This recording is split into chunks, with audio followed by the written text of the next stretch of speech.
আসসালামু আলাইকুম গাইস, আজকে আমরা লুচি রেসিপি নিয়ে চলে এসেছি।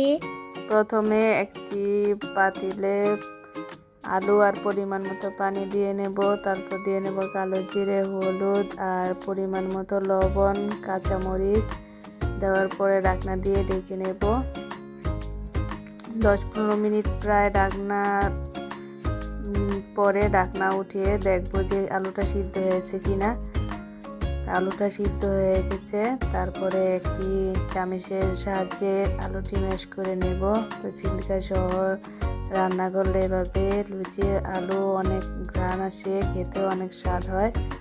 তারপরে কতক্ষণ জাল দিতে থাকবো যাতে পানিটা শুকিয়ে যাবে। তারপরে এসে পড়বো লুচি বানাতে।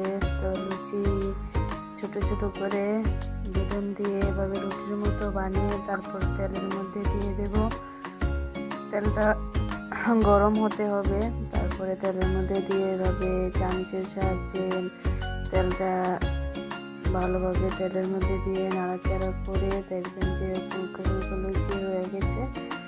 তো অনেক মজা হয়েছে, আলহামদুলিল্লাহ অনেক মজা হয়েছে। এই লুচিটা আমার মেয়ে খাওয়ার জন্য অনেক কান্না করছিল, এর জন্য রান্না করেছি। তো আমার মেয়ে অনেক পছন্দ করেছে।